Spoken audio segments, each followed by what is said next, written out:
They say blood is thicker than water, but in my house, blood was just a weapon used to draw out my tears. For as long as I can remember, I was given a title I never asked for.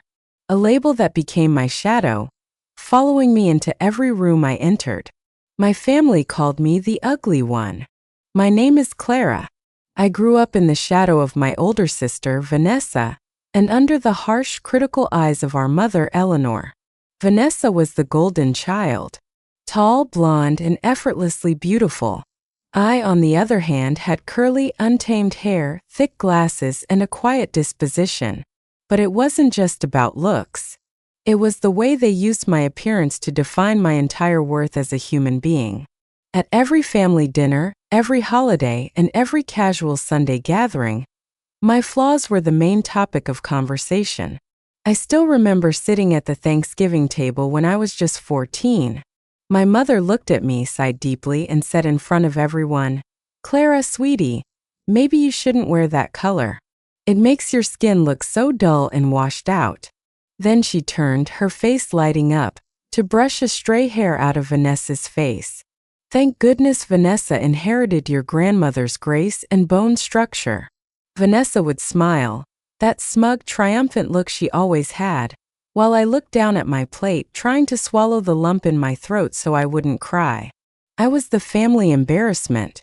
The one they hid in the back of photos, the one they laughed at behind closed doors. They told me I would never find love, never find success, and that I should just be grateful to be included at all. And for years I believed them. Their cruel words completely shattered my confidence, leaving me broken, isolated, and profoundly insecure.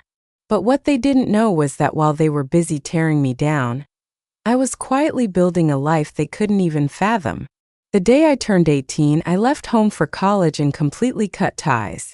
I poured all my pain, all my lonely nights, into my passion for software engineering and design. I worked until my eyes bled. Eventually, I co-founded a tech startup that skyrocketed into a massive success.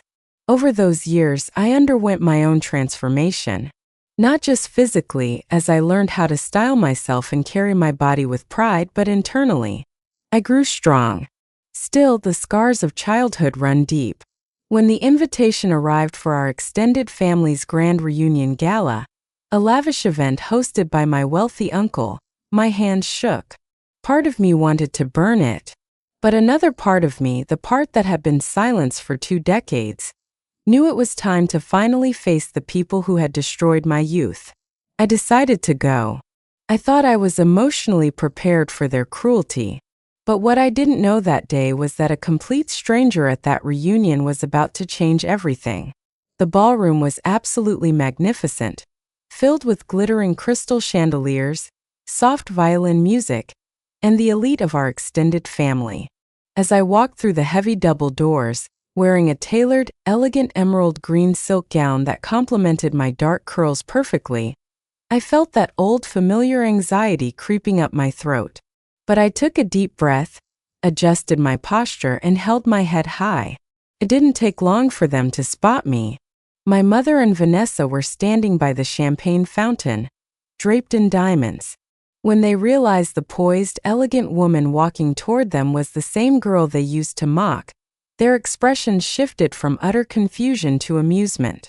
"Well, look who finally crawled out of her dark little cave," Vanessa sneered, her voice dripping with artificial sweetness. "Clara, you actually look decent for once. Did you spend your entire life savings on that dress just to try and match me?" My mother chuckled, swirling her glass of champagne. "Don't get her hopes up, Vanessa. An expensive dress can't change a plain face. We were just talking about how lucky Vanessa is, Clara. Her fiancé, Julian, is a major investor, and his family's company is about to buy out a massive tech firm. Vanessa is going to be a multimillionaire. What is it you do again, Clara? Still fixing computers in some basement." The word stung. It was like a familiar poison rushing straight through my veins. The realization hit me like a physical blow. They hadn't changed at all. Years had passed, but they still saw me as the helpless, ugly little girl they could trample on just to make themselves feel superior. Vanessa leaned in close, whispering in my ear so only I could hear. "You'll always be the ugly, lonely sister, Clara. Some things never change. You don't belong here." I stood there, feeling the collective weight of their judgment as a few relatives nearby chuckled at Vanessa's remarks. My heart felt completely broken. Not because what they said was true, but because of the finality of it. The betrayal of a family who is supposed to protect you, but chooses to destroy you instead, is a pain that never truly goes away. But as I looked at Vanessa's smug grin and my mother's cold, unloving eyes, something inside me snapped. The pain suddenly retreated, replaced by a cold, burning fire. I was no longer that helpless child. I didn't need their validation anymore. I was just about to turn around and walk away from their shallow lives forever, when a sudden hush fell over the entire room. The guest of honor had arrived. It was Julian's billionaire father, Arthur Vance, the man who held the keys to Vanessa's future wealth and status. My mother and Vanessa immediately straightened their dresses, pushing past me aggressively to greet him, desperate to show off.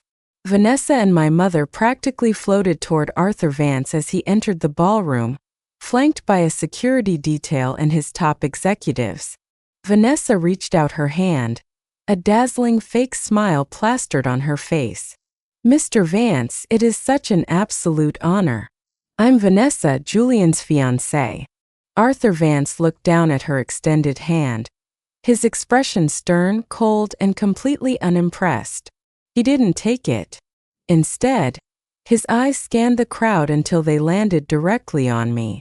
To the absolute horror of my family, the billionaire bypassed Vanessa entirely, stepping right past her, and walked straight toward me. His face instantly lit up with genuine respect. "Clara," Arthur said warmly, extending his hand, which I took with a calm smile. "I had no idea you were related to this family. Everyone, if I could have your attention, please." He called out to the room. "I want to introduce you to Clara, the CEO and majority stakeholder of the tech corporation my company is acquiring this week. Without her genius, our next venture wouldn't exist. She is, without a doubt, the most brilliant, successful woman I have ever had the privilege of working with." The entire ballroom went dead silent. You could have heard a pin drop on the marble floor. I looked over Arthur's shoulder at my mother and Vanessa. The sight was unforgettable. Their faces were completely drained of color, their mouths hanging open in utter shock, terror, and deep humiliation. The ugly, useless sister they had spent a lifetime mocking was the very woman who held their entire future financial empire in the palm of her hand. "Actually, Arthur," I said, my voice echoing clearly through the silent room, "I've been reviewing the final terms of our acquisition tonight, and I've decided to put a strict, non-negotiable condition on the contract. I refuse to do business with families or associates who allow toxic, cruel, and abusive behavior in their inner circles. I believe true success requires grace and integrity, qualities some people in this room sorely lack." Julian, who had just walked up, looked at Vanessa in absolute terror. Arthur didn't hesitate for a second. He nodded grimly. "Consider it done, Clara. Your terms are law. If they don't have your respect, they don't get our money." Vanessa looked like she was about to faint right there on the floor, and my mother looked at me with an expression of sudden, desperate panic.